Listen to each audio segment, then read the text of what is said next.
ZenFam! So, yesterday was the launch of PSVR 2. And I got thinking about this as new tech and on that particular day, because on that day, 10 years ago, came PlayStation Vita. And we all know what happened to the Vita. Not supported enough, not given enough chances, too much proprietary tech. And memory issues. Oh god, memory issues and powering.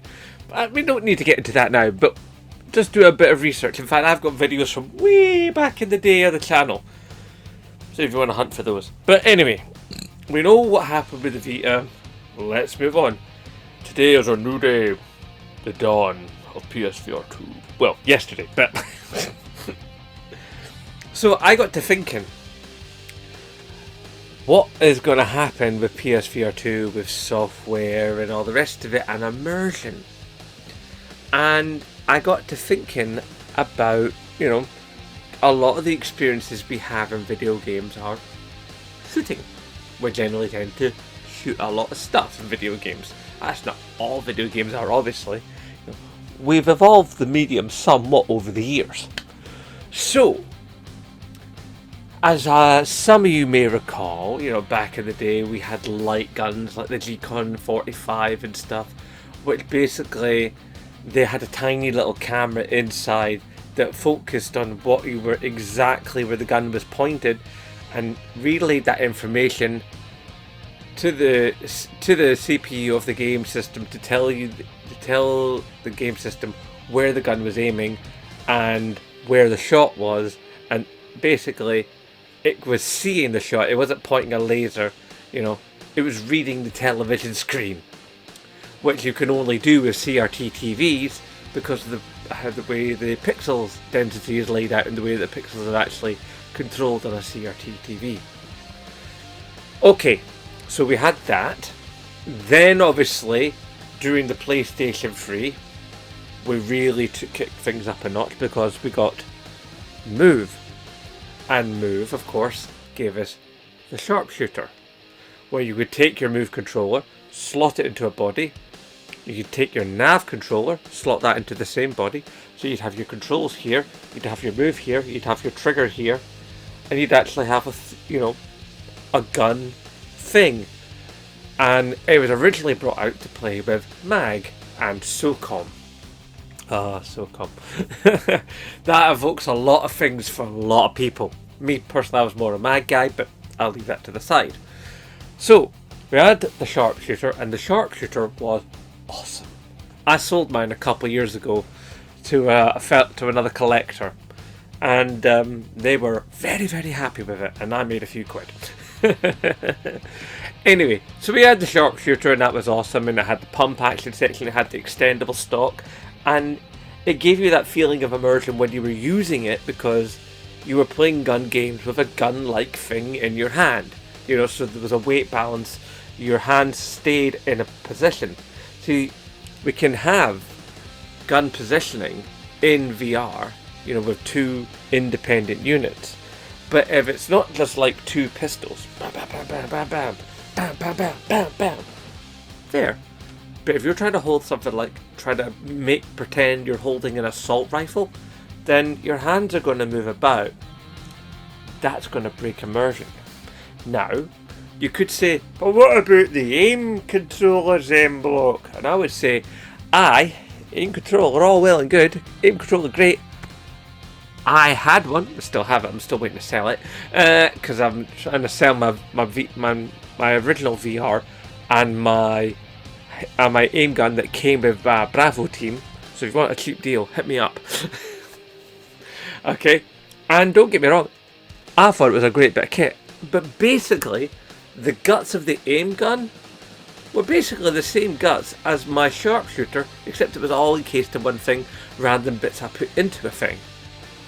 But it was slightly differently coded. You see, when the Moves originally came out for PlayStation 3, okay, not only did they have all the actuators and all that happy stuff, but they also charged on micro USB Or was it mini USB? I always get the USB formula split wrong. Anyway, it was much chunkier than the one we have now. Okay? So we had that USB format for charging them, and there was a charging dock and everything. I had the charging dock, you know, the first party charging dock. No third party companies for the envelope. No. Anyway, you had your charge port, and you could also put the nav controller in it, and it was all groovy. It was all wonderful. But when they had to reissue Move controllers, because of the popularity of PlayStation VR, such as it was. I mean, it wasn't vast, but you know, it did necessitate the making of new Move controllers, because the Move controllers that were on the market were all getting kind of on in their years, and the batteries was not as great as they once were. You know, I mean, it got to a point when I was playing, you know, some of my games, and I was actually having to have a long cable connected to another cable via an extension, so I could keep my left Move powered while I was playing the game. So that kind of ruined the immersion. I was having to, you know, I had even more wires than the average PlayStation VR user. I had another wire. Okay, so you had the Move controllers, and then you got the revamped ones that were run on the mini USB or micro USB, whichever one it is we have now for USB standards. It isn't USB-C or lightning cable. Anyway, so they actually had a little bit of coding inside, which meant if you got a new Move controller, you couldn't use that Move controller on a PlayStation 3, and you most certainly couldn't plug it in to a sharpshooter. So they went ahead and made the aim gun. And don't get me wrong, the aim gun's a wonderful bit of kit. It's light, it's responsive, it feels really nice in the hand. You know, it's a good bit of kit. It's not too expensive, it won't break the bank, you know. Getting it independently at first was a slog. You know, you could only really get it as a bundled thing for the longest time. And that was a bummer. But the thing of it is, even though we have PlayStation VR 2, as I'm sure a lot of you now are aware, PlayStation VR titles do not cross over to PSVR 2, and neither does the equipment. So what that effectively means is any gun games on PSVR 2, you're going to be in your two independent hand controllers, which takes me back to the problem I spoke of some moments ago, where you got your hands floating about in space and you lose immersion. Now here's where I think some people can make some money, and there could be some really genius stuff going down. We start having 3D printed, off-white, fakey looking guns that feel they have the texture molding, okay, of real weapons, or even weapons from movies. You know, you could have, like, you know, whatever gun from whatever film you like, or whatever TV series you like, or whatever video game you like. You know, you could have realistic guns, you could have total fantasy guns. You know, like guns like Ratchet and Clank has. You know, there'd be a whole market of, you know, this gun from this thing for PSVR 2. You know, you'd have markings on the molded weapon, which wouldn't need to have any electronics or anything. You know, it would just be something to hold, you know, while you're in VR, to give you that sense of immersion. You know, so you could just have like basic assault rifles or whatever, but just molded in off-white plastic with perhaps like some blue markers all over it, like lines down the barrel and stuff, and maybe like markers down the side at the end and on the end of the barrel for the inside-out tracking to look at. You know, because it's not a camera on top of your telly or underneath your telly looking at you, looking for lights, which is how PSVR originally worked. You had the lights on the unit, had the lights on the move ones, and of course the end of the aim gun was a light, because it was a move controller, like I said, in a different case.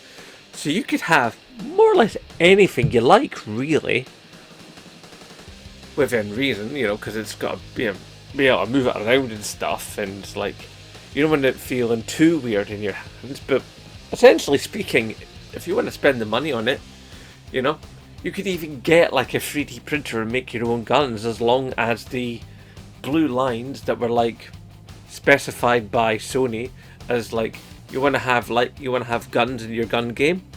You have to make sure to have these lines in these positions. Fill your boots.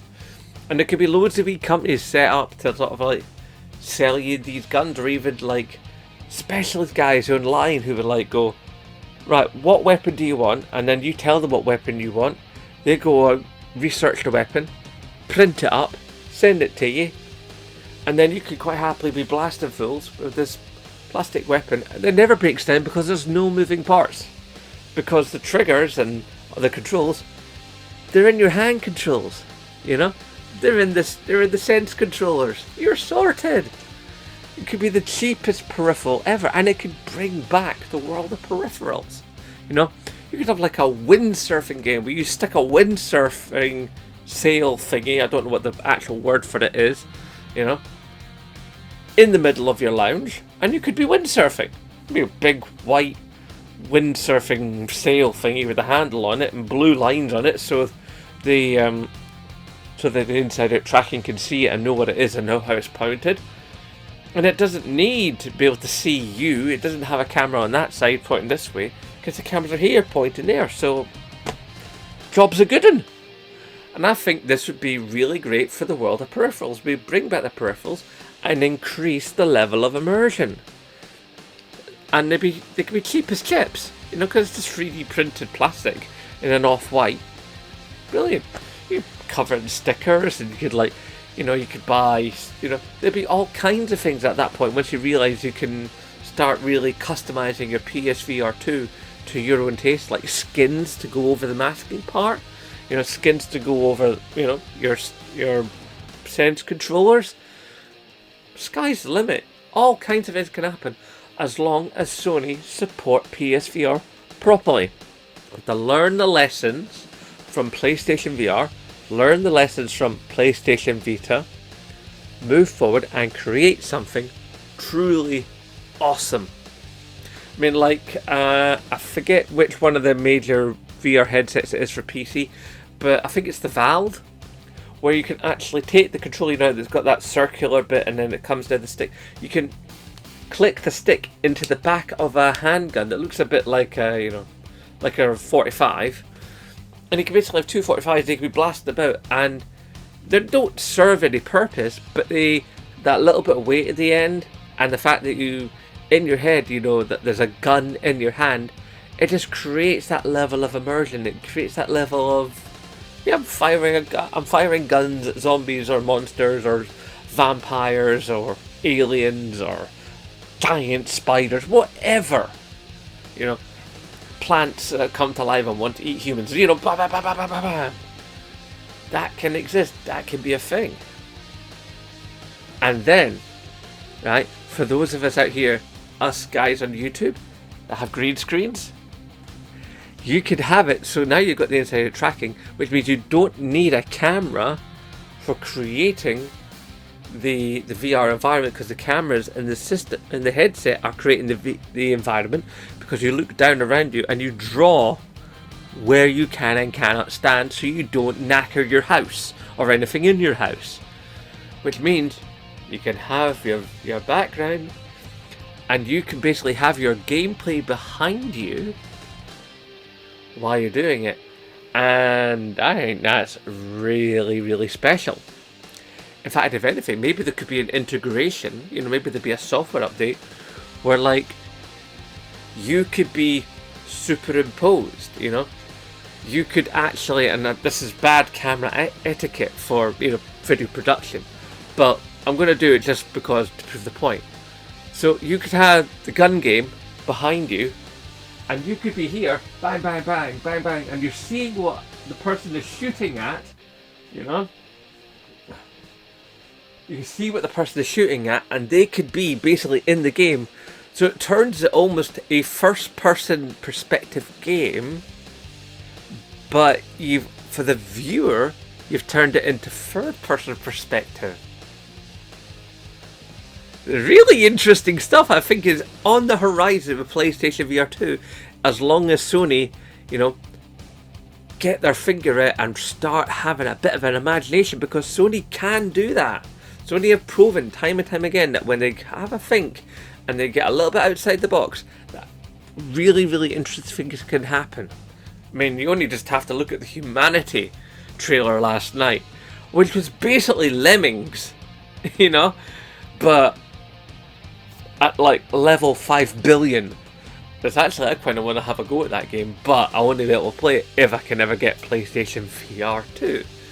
And your boy is skinty poos right now, so the chances of me having PSVR 2 are mighty slim. I might get one in a couple of years, maybe when they've dropped the price and maybe I've had a chance to save up a bit of money. Who knows? But as it stands right now, that ain't happening. But yeah, I think it's really, really positive moves that are on the future for PSVR 2. But I'd love to know what you guys think. So typey down below. Let Zenblock know what you think. I'd be really interested to get your take on what you think the future is for such applications and possible peripherals. Is there something I've missed? Is there something I've not thought of? Please tell me. And of course, as always, # support Scottish YouTubers. Aye. Nae bother.